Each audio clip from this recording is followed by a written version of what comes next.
The great happiness. बुद्धं शरणं गच्छामि। न अंतलिखे न समुद्रमध्ये न पबतानं विवरं पविस न विच्चतोऽसो जगति पदेशो यत्ठितं न पसह्ये मच्चो।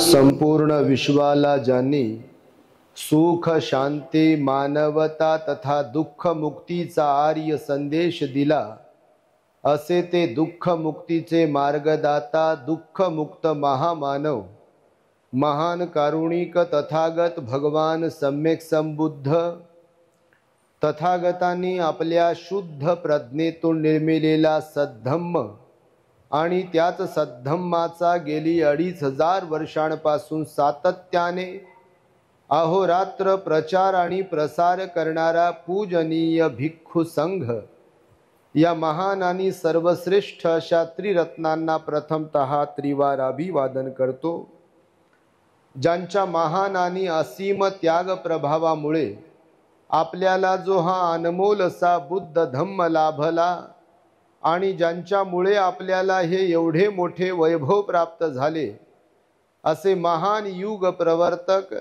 भारतीय राज्यघटनेचे शिल्पकार परमपूज्य बोधिसत्व डॉक्टर बाबासाहेब आंबेडकर या महामानवाच्या महान अशा धम्मक्रांतीमध्ये संपूर्ण जीवनाला समर्पित करून आज या वर्षावास पर्वातील महान मंगलमय दिनी आपल्या औरंगाबाद शहरातील गारखेडा परिसरातील श्रद्धावान धम्म उपासिका शोभाई बाजीराव बाबा खाडे यांच्या निवासस्थानी मनोज खाडे, मयूर खाडे, शीतल खाडे आणि संपूर्ण खाडे परिवाराच्या वतीने खाडे परिवारातून निघून गेलेले कालकथित बाबा बाजीराव खाडे बाबा यांच्या स्मृती दिनाचे औचित्य साधून महाकरुणा बुद्धिस्ट मॉनेस्ट्री साजापूर येथील संपूर्ण भिक्षू संघासह श्रामणेर संघास भोजनदान दिल्या गेलेला आहे आणि भोजनोपरांत दानानुमोदन धम्मदेसना या ठिकाणी देण्यात येत आहे।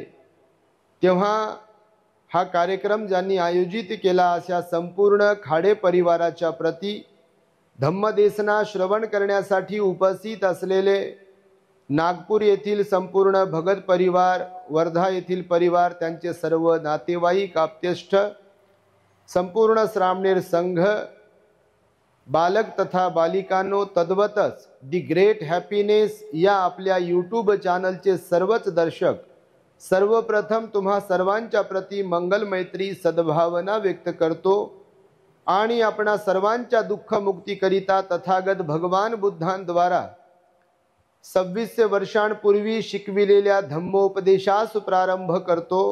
आपण सर्वांनी शांत, एकाग्र आणि श्रद्धायुक्त चित्ताद्वारे या अनमोल बुद्धवाणीला आपल्या हित सुखाकरिता श्रवण करावे, ग्रहण करावे। भगवान बुद्धांच्या उपदेशानुसार या सृष्टीमध्ये, या जगतामध्ये, या पृथ्वी तलावरती जिथे कोणते जीव उत्पन्न होत असतात, ते सूक्ष्म असोत की विशाल असोत, सर्वच्या सर्व जीव नश्वर आहेत, क्षणभंगूर आहेत। अर्थात इथे सर्वांच्याच संदर्भामध्ये अनित्य सिद्धांत लागू होतो असा उपदेश भगवान बुद्धांनी दिलेला आहे। चांगलीही माणसं जाण्यासाठीच येतात, वाईटही माणसं जाण्यासाठीच येतात, हा भगवंताचा सिद्धांत आहे।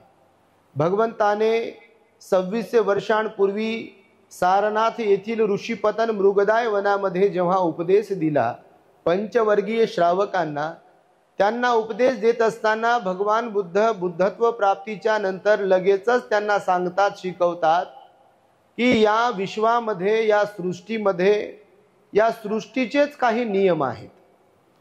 त्यापैकी एक नियम सांगितला भगवंताने की या सृष्टीमध्ये जे काही उत्पन्न होते ते सर्व काही अनित्य आहे. अनित्य म्हणजे भगवान बुद्ध म्हणाले इथे नित्य, शाश्वत, ध्रुव, एकाच अवस्थेत राहील असे काही एक नाही. त्यामध्ये मग मन आणि मनाच्या प्रवृत्त्याही आल्या. या क्षणाला आपल्या मनाची प्रवृत्ती जशी असते तीच प्रवृत्ती दुसऱ्या क्षणाला असेलच याची शाश्वती कोणीही घेऊ शकत नाही. वेळही कुणासाठी थांबत नाही. या क्षणाला जशी वेळ आहे तशीच वेळ पुढल्या क्षणाला राहीलच ह्याची शाश्वती नाही आहे. आणि त्यामुळे भगवान बुद्ध म्हणाले मन आणि मनाच्या प्रवृत्त्या, पंच इंद्रिय आणि पंच इंद्रियांचे विषय आणि बाह्य जगतातील सर्व विषय जर आपण पाहिले, त्याचा अभ्यास केला तर एकसारखं ध्रुव स्थिर इथे काहीही नाही आहे. बालपण बालपणामध्येच, तारुण्य तारुण्यात, मध्यवयात मध्यवय आणि म्हातारपणात म्हातारपण आहे म्हणाले भगवान बुद्ध. इथे सर्व काही परिवर्तनशील असल्या कारणाने भगवान बुद्ध म्हणाले मरणही त्यापैकी एक आहे. ते कुणाला, कुठे, कधी आणि कसे येईल ह्याची जरी शाश्वती नसली तरीही मात्र मरण हे अटळ आहे आणि ते सत्य आहे आणि ते सार्वजनिक आहे. म्हणून बुद्ध असोत, बोधिसत्व असोत, अरहंत असोत, श्रोतापन्न, सकृतागामी, अनागामी असो, कोणी संत असो, कोणी महापुरुष असो, दुर्गतीला जाणारे असो, सुगतीला जाणारे असो, दोषी असो, निर्दोषी असो, शुद्ध चित्तवाले असो की अशुद्ध चित्तवाले असो, भगवान बुद्ध म्हणाले मरणापासून कुणाचीही सुटका नाही आहे. इथे सर्वजण जाण्यासाठी आलेत. हा सिद्धांत ज्या भगवान बुद्धांनी मांडला, सांगितला त्या काळामध्ये, त्या भगवान बुद्धाला सुद्धा वयाच्या 80व्या वर्षी मृत्यूला सामोरं जावं लागलं. त्यांचंही महापरिनिर्वाण झालं बघा. हालाकी भगवंताच्या काळामध्ये 120 वर्षाचं आयुर्मान होतं, पण भगवान आपले 80 वर्षाचे असताना गेले. ज्यांचं नामस्मरण करतो, ज्यांच्यापासून आपण प्रेरणा घेतो, ज्यांचे उपदेश आपण ऐकतो, ज्यांच्या तत्वानुसार चालण्याचा प्रयत्न करतो, असे जेवढे काही संत महापुरुष इथे झाले त्यांच्यापैकी सशरीर कोणीही आज जिवंत नाही आहे का? म्हणून मरण हे वाईटालाच येते असा काही विषय नाही आहे. मग कोणी लवकर जरी जात असेल मग ते कर्मानेच जात आहेत असं आपण म्हणू शकत नाही. आपल्या दी ग्रेट हॅपीनेस चॅनलवरती मरणाचे 7-8 कारण सांगितलेले आहेत.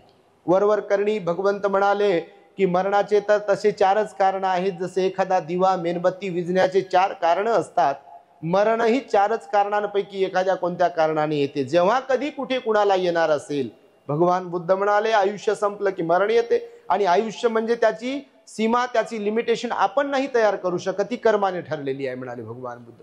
पूर्व कर्माचा प्रभाव आपल्या वर्तमान जीवनावरती असतो. म्हणून भगवान बुद्ध म्हणाले बऱ्याच गोष्टी पूर्व कर्मामुळे आपल्या वाट्याला येत असतात. काही गोष्टीमध्ये बदल करू शकतो वर्तमान जीवनात चांगले कर्म करून, पण काही कर्मामध्ये आपण बदल करू शकत नाही असं भगवंताचं वचन आहे. म्हणून ही जी धम्मपदाची गाथा आहे बघा, या गाथेमध्ये भगवान काय म्हणाले मरणाच्या संदर्भात, आकाशात, समुद्रामध्ये किंवा पर्वतातील गुफेमध्ये असे कोणतेही ठिकाण नाही की जिथे मनुष्य राहायला म्हणजे मृत्यूपासून त्याची सुटका होईल. बघा भगवंताचं वचन काय आहे, मनुष्य जरी आकाशात उडत राहिला, मनुष्य जरी पाण्यात राहत असला, मनुष्य जरी हवेत राहत असेल, मनुष्य जरी पर्वताच्या गुफेमध्ये राहत असेल, तरी सुद्धा मरण जेव्हा जिथे कधी जसे कुणाला यायचे असेल त्याला मरणाला कोणी थांबवू शकत नाही. हे भगवंताचं वचन आहे. मला आठवत आहे बाबा खाडे बाबा आपल्यातून निघून गेले. आईसोबत परिवारासोबत ते राहत होते. अत्यंत सुस्वभावी त्यांचा स्वभाव अत्यंत सुस्वभावी होता. मी तेव्हा N11 हडको येथील मैत्री बुद्ध विहारात होतो. मिलिंद महाविद्यालयामध्ये जात होतो. खाडे आई, खाडे बाबा, मनोज, मयूर हा संपूर्ण परिवार तिकडे येणाकरामध्ये राहत होता बघा.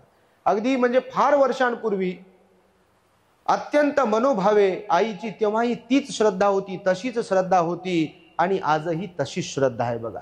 फार क्वचित लोक असतात असे की ज्यांना स्थिर श्रद्धा ठेवता येते. भगवंतानं श्रद्धेचे प्रकार सांगितले, स्थिर श्रद्धा आणि अस्थिर श्रद्धा. कोणत्या तरी कारणांमुळे काही लोक आपली श्रद्धा गमावून बसतात बघा. काही निमित्त घडते, काहीतरी बाह्य जगतामध्ये कोणीतरी बरोबर वागत नाही, कोणीतरी बरोबर निघत नाही. जालन्यालाही महिला मंडळ तयार केलं, तिकडे सुद्धा भंतीजींना बोलावलं, आम्हाला बोलावून बुद्ध वंदना, धम्मदेसना, ग्रंथ वाचनाचे कार्यक्रम आयोजित करत राहिल्या. तिकडनं पुन्हा इकडे आल्या आणि इकडे आल्यानंतर सुद्धा बिलकुल श्रद्धा ढळू दिली नाही. सातत्याने एखादा वाढदिवस असो, लग्न असो, साक्षगंधाचा प्रोग्राम असो, बर्थडे असो किंवा अजून काही असो, ओशोच्या वेळेस शीतल आणि मनोज यांचे गर्भसंस्काराचे कार्यक्रम असो, ह्या सगळ्यांमध्ये खाडे परिवाराने आपली श्रद्धा कायम ठेवली, स्थिर ठेवली. बुद्ध धम्माप्रमाणे वर्तन ठेवण्याचा, वागण्याचा कसोशीने प्रयत्न केला आणि प्रयत्न करतच आहेत. बाबांमध्ये सुद्धा परोपकाराचा भाव प्रचंड होता बघा. दुसऱ्याला मदत करणे, दुसऱ्याला समजून घेणे, दुसऱ्याला प्रेम करणे. आम्ही लहान होतो, मग आम्हाला तेव्हा कॉलेज जीवनामध्ये जे काही लागत होतं त्याही संदर्भामध्ये घरून काय काय घेऊन येणे, देणे भंतेजीला आणि एका वडिलाप्रमाणे जीव लावणे हा त्यांचा स्वभाव होता. मात्र भगवान त्याच्या वचनाला आपण स्वीकारलं पाहिजे आणि स्वीकारायलाच पाहिजे. दुसरा आपल्याकडे पर्याय नसतो. इथून रोड क्रॉस करतानाचं निमित्त झालं आणि भरधाव वेगामध्ये गाडी आली, बाबांना उडवलं आणि त्याच्यामध्ये मग बाबांचा मृत्यू झाला बघा. फार मोठी हानी खाडे परिवाराची झाली. एक चांगला माणूस जाणं आणि घरातला करता धरता माणूस जाणं, घरातला आधार स्तंभ असलेला माणूस निघून जाणं, याचं दुःख त्याच लोकांना असतं की ज्यांच्या घरातलं कोणी निघून गेलाय. कारण भगवान बुद्ध म्हणाले, बऱ्याचदा मनुष्य प्राणी असा आहे की दुसऱ्याच्या सुखाची तुलना करतो पण दुःखाची तुलना मात्र मनुष्य करत नाही. बऱ्याचदा दुसऱ्याचं दुःख दुसऱ्याचंच आहे असं म्हणतो आणि आपलं दुःख मात्र फार मोठं आहे असं भगवान बुद्ध म्हणाले की लोक विचार करतात. म्हणून मरणाला आपण स्वीकारलं पाहिजे. यासाठी म्हणून भगवंताचं हे वचन आहे. आकाश, समुद्र आणि गुफेमध्ये किंवा पाण्यामध्ये किंवा अजून कुठेही जरी मनुष्य राहत असला आणि जर त्याला मृत्यू येणार असेल तर ते आपण थांबवू शकत नाही असं भगवंताचं वचन आहे. भगवंताच्या वचनाला आपण शिरसाबंद मानलं पाहिजे आणि निश्चितच मानलं पाहिजे. कारण भगवंताने अनित्य सिद्धांत शिकवला, त्यानंतर अनात्म सिद्धांत भगवंताने शिकवलेला आहे. भगवान बुद्ध म्हणाले, इथे मी आणि माझं म्हणण्यासारखं हकीकत मध्ये काहीच नाही आहे. मग ते काहीही असो, आपलं स्वतःचं शरीर सुद्धा, आपली संपत्ती सुद्धा, ज्या संपत्तीला आपण माझं माझं म्हणतो, वेळ जर आली तर संपत्ती पण कामाला येत नाही. जर आपण हॉस्पिटलमध्ये असेल आणि आपल्याकडे खूप पैसा असेल, आपलं नातेवाईक गणगोत खूप मोठं असेल, पण जर मृत्यू येणार असेल तर वाचवेल का पैसा? वाचवत नाही बघा.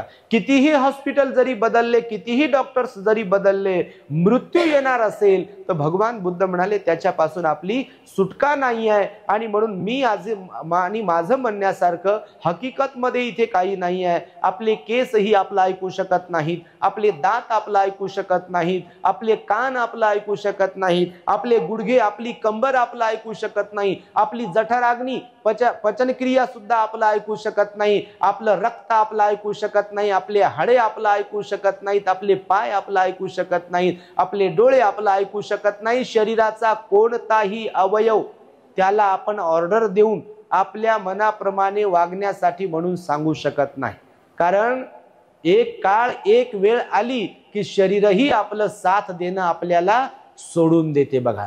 केस पिकायला सुरुवात होते, दात पडायला सुरुवात होते, बहिरेपणा यायला सुरुवात होते, अन्न पचन होणे म्हणजे ते कमी अन्न पचन होणे त्याला सुरुवात होते, हाडं ठिसूळ होण्यास प्रारंभ होते. आणि भगवान म्हणतात की त्या वेळेला मात्र बिलकुल स्वीकारण्या वाचून दुसरा आपल्याकडे पर्याय नसतो. आणि म्हणून मी आणि माझं म्हणण्यासारखं काही नाही. भगवंताने सांगितलं, पती पत्नी असतील, मुलं बाळ असतील, आई वडील असतील, नातेवाईक असतील, प्रिय पिदुखा अप्रियपी दुःखा भगवंतानं म्हटलेलं आहे. प्रिय लोक सोडून जातात त्याचंही दुःख होते आणि अप्रिय लोक जेव्हा आपल्या समोर येतात त्याचंही दुःख होते म्हणाले भगवान बुद्धांनी. 12 दुःख सांगितले. जाती, जरा, मरण, व्याधी, पंच उपादान, स्कंदा, पीय अपिय दुःख, असे 12 दुःखाचे प्रकार भगवंतानं सांगितलेले आहेत. आणि त्यामुळे या दुःखाला, मरण धर्माला आपण समजून घेणं हे आपलं एक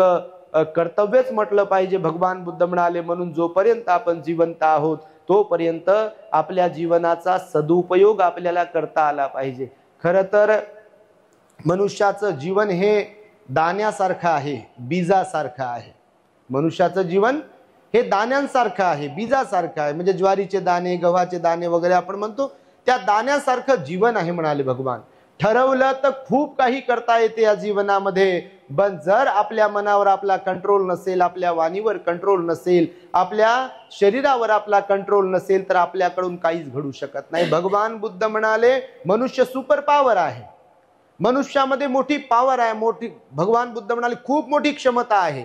मनुष्य आपल्या बुद्धीचा जर प्रॉपर वापर करतो आहे, मनुष्य जर आपल्या काया वाचा मनावर कंट्रोल करतो आहे, मनुष्य जर आपल्या मनाला एकाग्र करू शकतो, मनुष्य जर आपल्या मनाला चालना देऊ शकतो, मनाला अभ्यासामध्ये, धम्माच्या अभ्यासामध्ये जर गुंतवू शकतो, मनुष्य बुद्ध धम्म संघावर जर श्रद्धा ठेवू शकतो, मनुष्य जर आचरणशील बनू शकतो, मनुष्य जर संयमाने राहू शकतो तर खूप काही तो प्राप्त करू शकतो. ज्याप्रमाणे भगवान म्हणाले की जसं बीज आहे, दाणे आहे, तर मनुष्य केवळ जन्म झाला म्हणून तो काही करू शकणार नाही. त्यासाठी कारणीभूत काही गोष्टी असतात. जसं सहवास चांगला लाभला पाहिजे, संस्कार चांगले झाले पाहिजे, स्वतःची बुद्धी सत्य काय, असत्य काय, योग्य काय, अयोग्य काय हे तपासणारी बुद्धी असली पाहिजे आपली. आपल्याला आपलं भलं कशामध्ये आहे, आपलं अभलं कशामध्ये आहे, ह्या गोष्टीतला फरक समजला पाहिजे. तशी बुद्धिमत्ता ही आपल्याकडे असायला पाहिजे.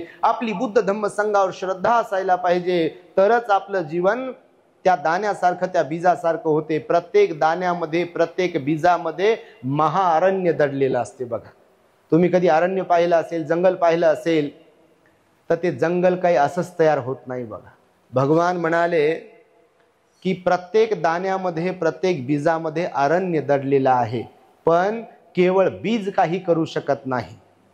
तर त्याचं पोषण होण्यासाठी हवा, सुपीक जमीन, ऊन ह्या गोष्टी असा आहे की त्याला सदसद विवेक बुद्धी असल्या कारणाने त्याने आपल्या बुद्धीचा सारासार वापर केला पाहिजे, उपयोग केला पाहिजे आणि धम्माचं आचरण करून त्याने या जीवनाचा अर्थबोध समजून घेऊन धम्माच्या मार्गामध्ये प्रतिष्ठित झालं पाहिजे. तरच या जीवनामध्ये मिळालेल्या आयुष्याचा आपल्याला सदुपयोग करता येईल. अन्यथा जसं काही बीज, काही दाणे बघा, काही किडे खाऊन घेतात त्याला, नाही का, किंवा असंच ते खराब होते बघा. काही धान्य, काही बीज, वास सुटते त्याचा. काही मनुष्यांचंही तसंच जीवन आहे म्हणाले भगवान बुद्ध. बिलकुल कोणत्याच कामात येत नाही, स्वतःचंही हित करून घेत नाहीत, आपल्या परिवाराचंही हित करून घेत नाहीत आणि समाजाचंही हित करून घेत नाहीत. असाही मनुष्याचा प्रकार भगवंताने सांगितलेला आहे. आणि त्यामुळे भगवंताने सांगितलेल्या या अनित्य, अनात्म आणि दुःख या सिद्धांताला समजून घेतलं पाहिजे. भगवान बुद्ध म्हणाले जीवनामध्ये दुःख प्रत्येकाच्याच आहे.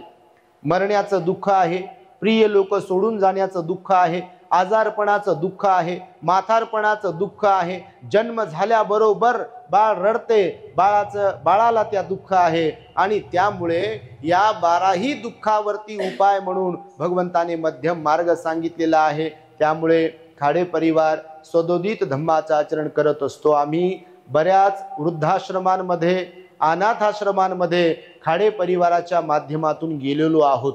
नेहमीच जातो आम्ही. शीतल गर्भवती होती तेव्हा ओशो पोटामध्ये होता तेव्हाही, आणि आता ओशो जन्माला आल्यानंतरही. उद्याही अंधशाळेमध्ये अंध विद्यार्थ्यांना बाबांच्या नावाने भोजनदान आहे.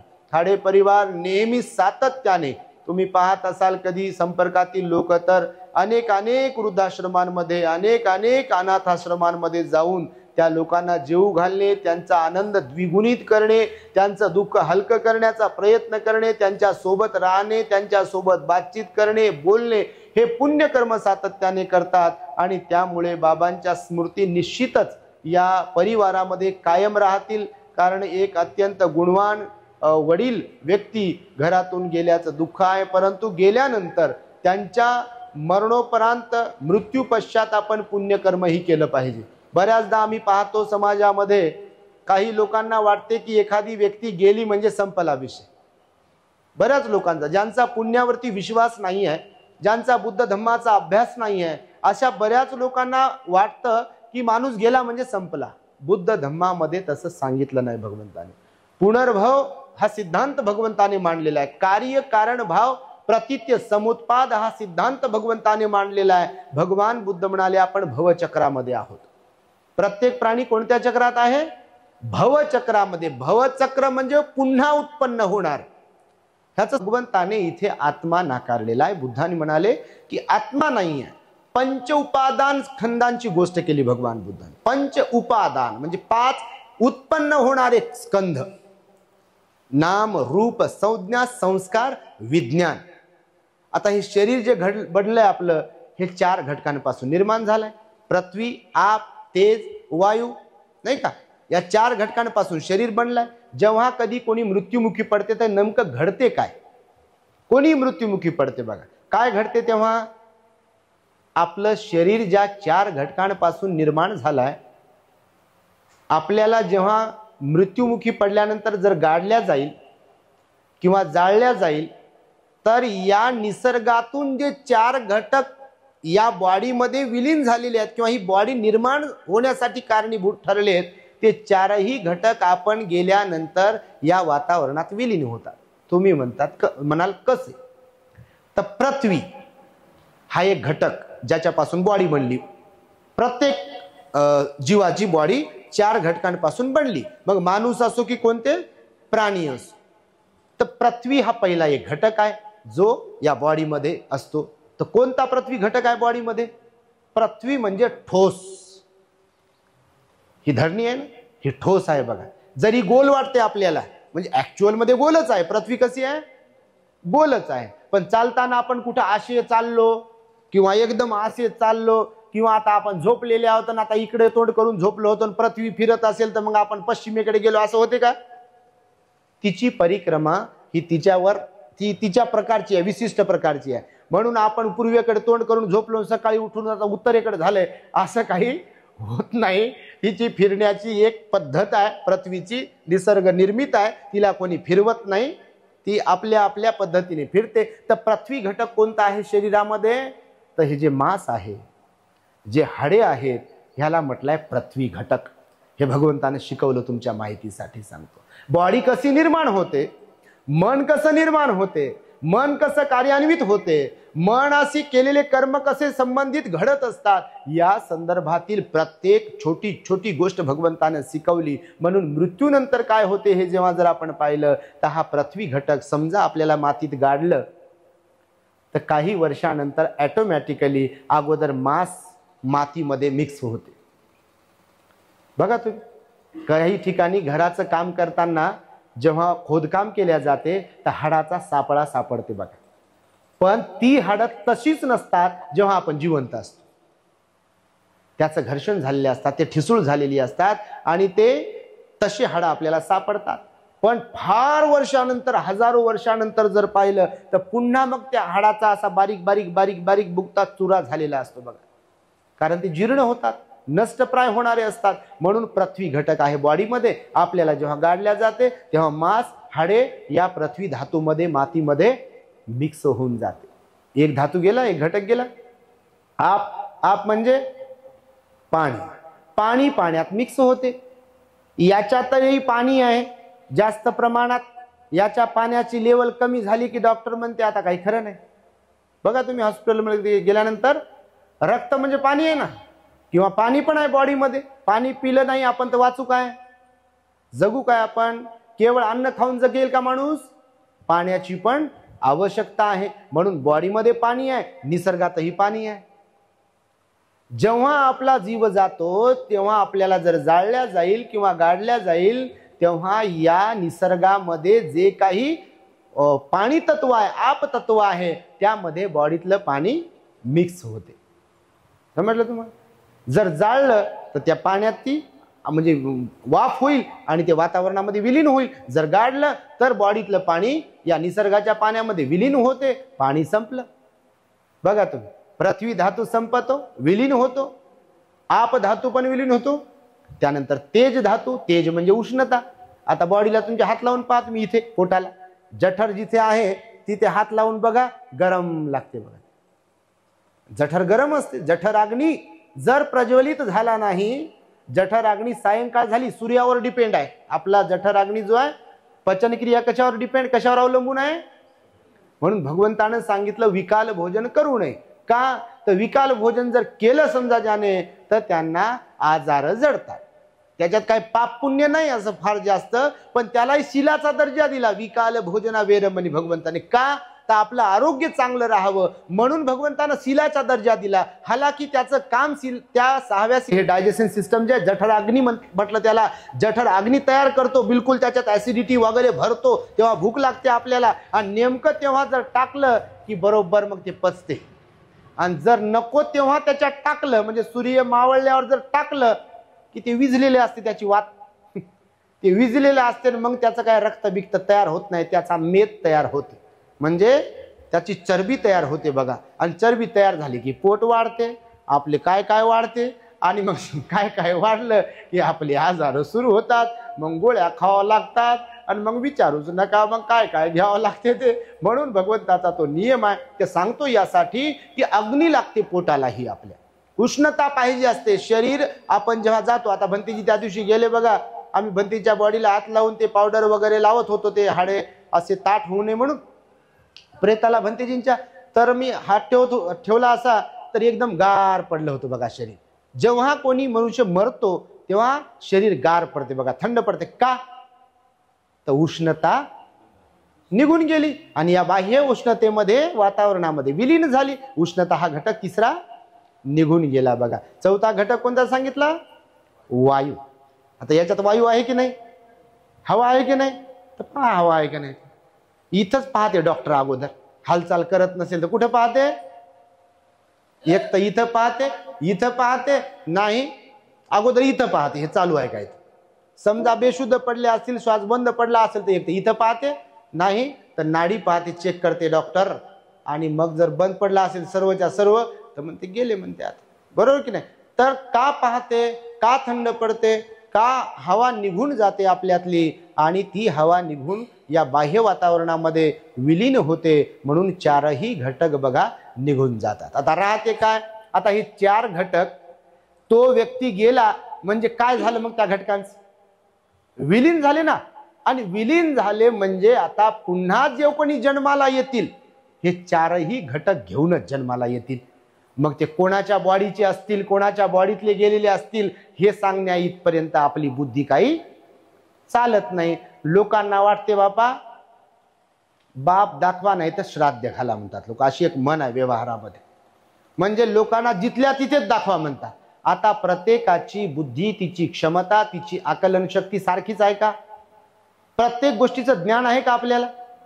सांगा तुम्हाला. आता समजा हे फूल आहे, हे उगवल्यावर दिसते आपल्याला, उगवताना दिसते, पण नेमकं त्या उगवण्याची जी प्रोसिजर आहे त्याच्या ह्या फुलाच्या, ती आपल्याला दिसते काय? दिसते काय? आता आपले नख वाढतात, वाढताना पाहिले का तुम्ही असे? हे पहा काही एम मध्ये वाढू लागलं बरं, आता वाढू लागलं बरं, दिसते काय? आपले केस वाढताना दिसतात का आपल्याला? हे बघा वाढू लागले, वाढू लागले, दिसतात का? वाढलेले दिसतील आपल्याला, पण वाढताना दिसत नाही आहेत आपल्याला. सगळ्याच गोष्टीचं ज्ञान नसते आपल्याला. सगळ्याच गोष्टीचं कसं ज्ञान राहील? मी नेहमी सांगतो, एखादे डॉक्टर असतील तर ते ऑपरेशन करण्यामध्ये निष्णात असतात, निपुण असतात, इंजेक्शन देण्यामध्ये निपुण असतात. आपण जर म्हटलं की डॉक्टर माझे वडील आहेत किंवा मुलगा माझा डॉक्टर आहे, माझे मित्र मैत्रिणी डॉक्टर आहेत आणि मी ऑपरेशन करतो, आपण ऑपरेशन करू काय? आपण तर मारून टाकू त्या पेशंटला, भलतच काहीतरी करून, असं होईल ना. कारण आपल्याला त्याचं ज्ञान नाही आहे. म्हणून प्रत्येकच ज्ञान आपल्याला नाही आहे. सर्व प्रकारचं ज्ञान बुद्धाला प्राप्त होत असते, म्हणून त्यांना सर्वज्ञ म्हणत असतात भगवंताला. तर बघा, हे चार घटक संपल्यानंतर राहते उपादान स्कंध, नाम रूप संज्ञा संस्कार आणि विज्ञान. तर भगवंत म्हणाले जेव्हा कधी कुणाचा जीव जाते असं आपण म्हणतो, चेतना जेव्हा निघून जाते तेव्हा ती बॉडी लाकडासारखी बनते, परिणामहीन बॉडी बनत असते. त्याला शिव्या द्या त्या बॉडीला, मारा, चिमटा घ्या, त्यावर थंड पाणी टाका, गरम पाणी टाका, त्याला जाळा गाडा, काहीही करा, परिणाम होतो का काही? आणि असं जर आपल्याला माचीच्या काडीचा किंवा जाळाचा अग्नीचा चटका बसला तर किती ओरडतो आपण. आणि तेच व्यक्तीला मेल्यानंतर सरणावर ठेवतात, एवढे मोठे लाकडं ठेवतात, पेटवून देतात, उई नाही चुई नाही, काहीच नाही करत. करते काय? तर भगवंत म्हणाले त्यांचे उपादान स्कंध जे असतात कोणत्याही व्यक्तीचे, जे उत्पन्न होणारे असतात, ज्याच्यात तृष्णा भरलेली असते. माहिती तुम्हाला काय भरलेली असते? तृष्णाच जन्माला घालते मनुष्याला. काय जन्माला घालते? तृष्णा. कारण सर्व जीव सर्वच मनुष्य समाधानाने मरतात काय? नाही मरत. 99.99% लोक, प्राणी असो की मनुष्य असो, अतृप्तपणे मरणाला स्वीकारत असतात, अतृप्तपणे. आणि जिथे अतृप्तता आहे तिथे निर्वाण नाही आहे, तिथे मुक्ती नाही आहे. जिथे तृप्तता आहे तिथे निर्वाण आहे, तिथे मुक्ती आहे. आताच गाडीत येताना आमच्या भंतेजींना मी सांगत होतो निर्वाणाबद्दल. जेव्हा कधी कोणाला निर्वाण प्राप्त होते जीवंतपणामध्ये, जेव्हा कधी कोणी अर्हत होते, दुःखमुक्त होते, तेव्हा 8 लोक धर्मापासून ते मुक्त होत असतात. फुटस लोक धम्मेहि चित्तं यस्य न कंपति अशोकं विरजं खेमं ये तं मंगलमुत्तमं.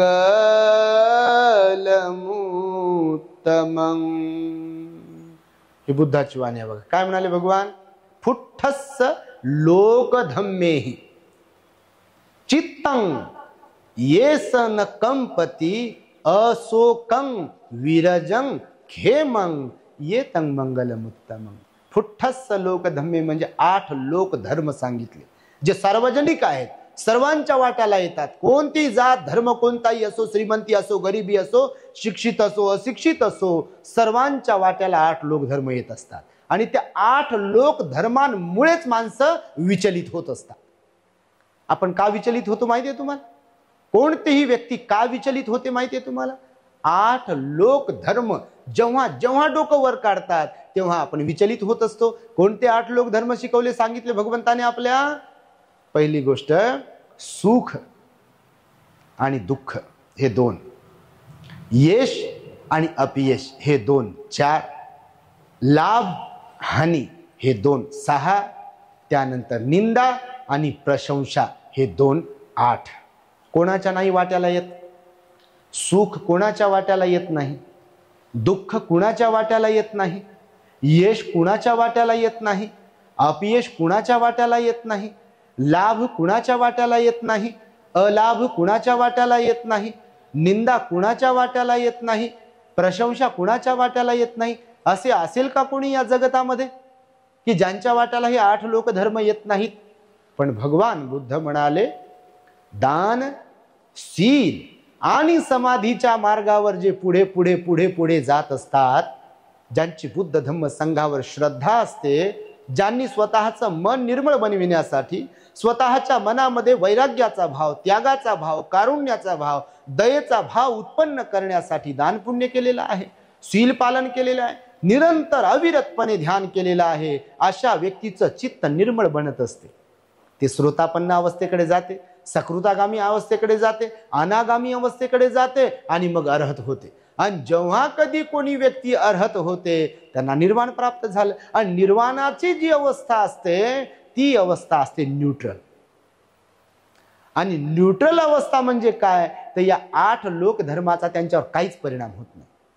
तिथे सुखही नाही, दुःखही नाहीये, सुखाचाही परिणाम नाहीये, दुःखाचाही परिणाम नाही, यशाचाही परिणाम नाहीये, अपयशाचाही परिणाम नाहीये, लाभाचाही परिणाम नाहीये, अलाभाचा म्हणजे हानीचाही परिणाम नाही, निंदेचाही परिणाम नाहीये आणि प्रशंसाचाही परिणाम नाही. पण सर्वसामान्य लोकांकडे पहा, सुख आलं की लगे विचलित होतात बघा, बॅलन्स चालल्या जाते. हे नाचायचं आम्हाला, सुख आलं सुख आलं, हो माझ्या मनासारखं झालं म्हणतात लोक.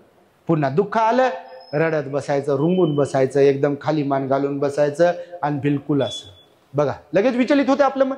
म्हणजे सुखामुळेही मन विचलित होते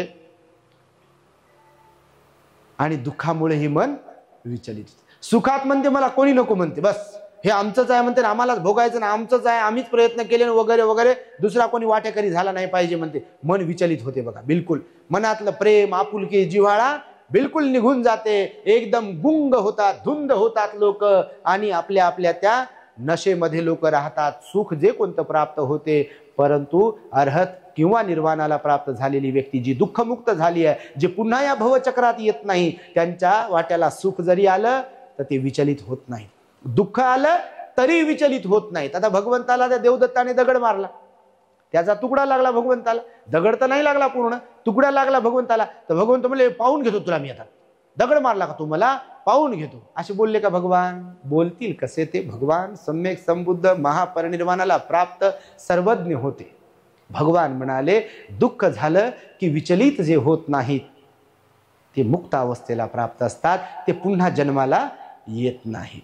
लाभ जरी झाला, कोणता अलाभ जरी झाला, म्हणजे 8 लोक धर्म जरी वाट्याला आले तर ज्यांचं मन विचलित होत नाही आहे, यशामुळे अपयशामुळे, दुःखामुळे सुखामुळे, लाभामुळे हानीमुळे, प्रशंसेमुळे आणि निंदेमुळे ज्यांचं मन विचलित होत नाही, असे लोक मुक्त झालेले असतात. ते भवचक्रातून सुटका करून घेतात स्वतःची आणि ते पुन्हा जन्माला येत नाहीत. परंतु या 8 लोक धर्माला चिपकून जे लोक असतात ते मात्र पुन्हा पुन्हा इथे उत्पन्न होतात. परंतु कन्फ्युजन लोकांचं मी आता जे म्हणालो की आत्म्याचा पुनर्जन्म होते, गेलेली व्यक्ती तशीच जन्माला येते, तर असं काही घडत नाही. करुणानंद भंतेजी समजा जेव्हा जातील तेव्हा तेच तसेच जन्माला येणार नाही. तेच नाक, तेच कान, तेच चेहरा, तेच डोळे, तोच आवाज आणि भंतेजीच आणि औरंगाबादच, मुंबईत असा काही विषय राहत नाही.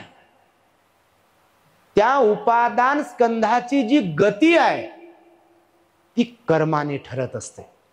कशाने ठरते? कर्माने. करता करविता कोण आहे? कर्म आहे म्हणाले भगवान. कर्मच माता आहे, कर्मच पिता आहे, कर्मच बंधू आहे, कर्मच वारस आहे म्हणाले भगवान बुद्ध. कर्माशिवाय काहीच नाही म्हणाले भगवान बुद्ध. आणि त्यामुळे बघा आपली जी गती ठरते, सुगती की दुर्गती.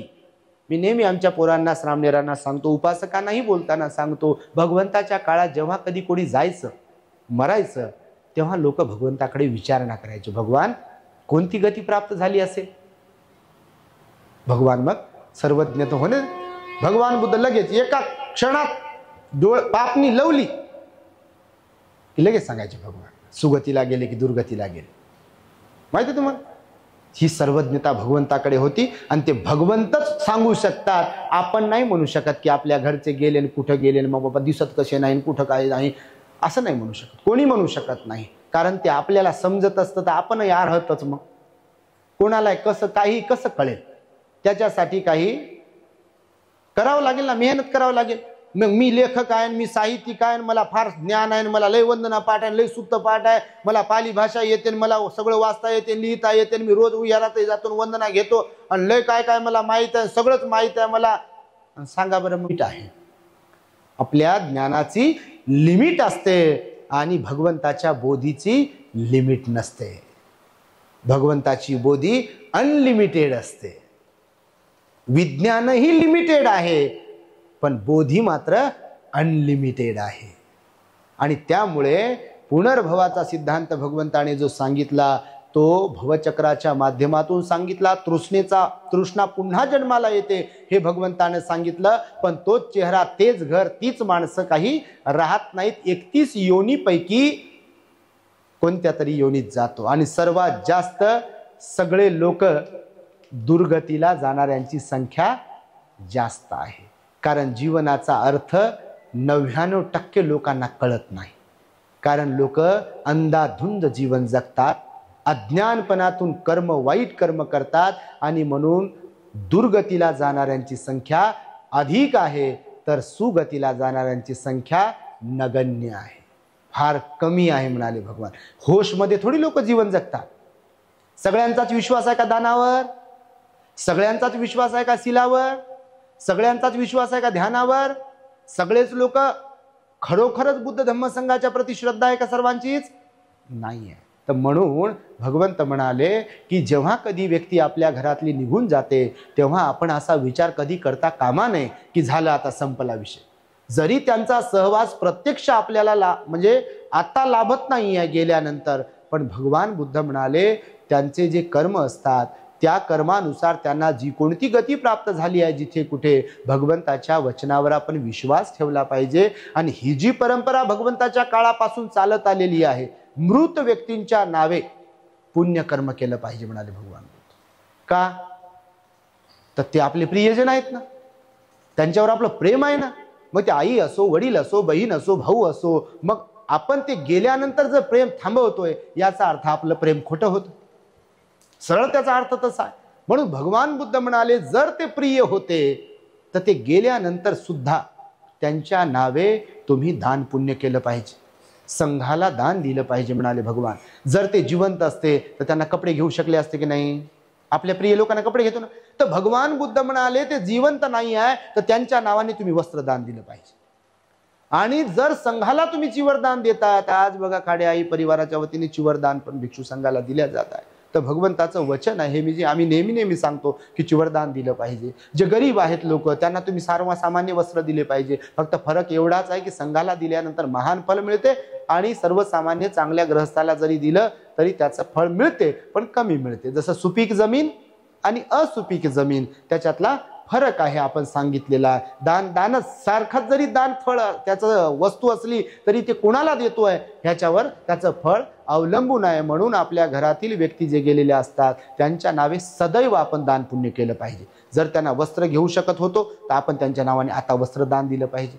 जर त्यांना भोजन दान देऊ शकत होतो, पंचपक्वानाचं भोजन देऊ शकत होतो जिवंत असताना, आता आपण त्यांच्या नावाने कुणालाही भिक्षू संघाला किंवा कोण गरीब दीन दुबळे अनाथ आहेत त्यांना आपण भोजन दान दिलं पाहिजे, कुणाला अन्नदान दिलं पाहिजे, कुणाला वस्त्रदान दिलं पाहिजे, फळांचं दान दिलं पाहिजे, पैशांचं दान दिलं पाहिजे, औषधोपचारांचं दान दिलं पाहिजे, जमिनीचं दान दिलं पाहिजे, सर्व प्रकारचं दान दिलं पाहिजे. कारण भगवान बुद्ध म्हणाले दान हा सद्गुण आहे. आपल्यालाही सुगतीला जर जायचं असेल तर दान शील समाधीचा अभ्यास केल्याशिवाय गत्यंतर नाही आहे. आणि त्यामुळे हे जीवन असंच आहे बघा. म्हणून मी तुम्हाला म्हणालो की भगवंताचा सिद्धांत समजून घेतला पाहिजे. 2-3 विषय या विषयाला धरून मी तुम्हाला सांगितले तर ते तुम्ही लक्षात ठेवले पाहिजे आणि कर्मावरती विश्वास ठेवून पुण्यकर्म सदोदित केले पाहिजे सातत्याने. आज जे काही खाडे परिवाराच्या वतीने मनोज, मयूर, शीतल, खाडे आई आणि संपूर्ण खाडे परिवाराच्या वतीने आज भिक्षू संघाला, श्रामणेर संघाला जे चिवरदान आहे, परिष्काराचं दान आहे, अर्थदान आहे, भोजन दान आहे इत्यादी दान पुण्य जे केल्या जात आहे, यापूर्वी सुद्धा खाडे परिवाराच्या वतीने जे म्हणून काही कुशल कर्म पुण्यकर्म संपादन केलेलं आहे त्या संपूर्ण पुण्यकर्माच्या प्रतापाने बुद्ध धम्म आणि संघाच्या अनुकंपेने बाबांचे पंचोपादान स्कंद जिथे कुठे उत्पन्न झाले असतील त्याला तिथे सुगतीचा लाभ हो अशा प्रकारची मंगल आणि उदात कामना व्यक्त करतो. आजचं हे संपूर्ण पुण्य हे बाबांच्या पंचोपादान स्कंधांना त्यांच्या सुगतीसाठी समर्पित करीत आहोत. आपण सर्वांनी साधुकार देऊन या पुण्यकर्माचं अनुमोदन करावे.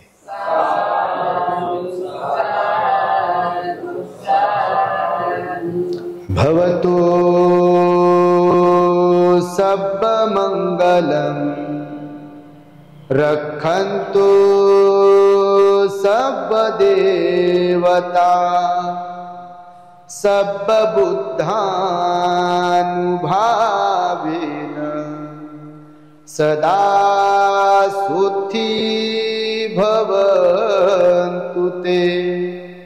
भवतु सब मंगलम रक्षन्तु सब देवता सब धम्मानुभावेन सदा सुखी भवन्तु ते. भवतु सब मंगलम रक्षन्तु सब देवता सब संघानुभावेन सदा सुखी भवन्तु ते।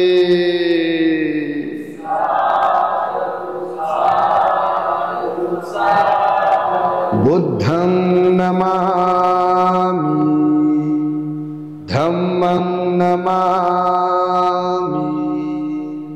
संघं नमामि। The great happiness. बुद्धं शरणं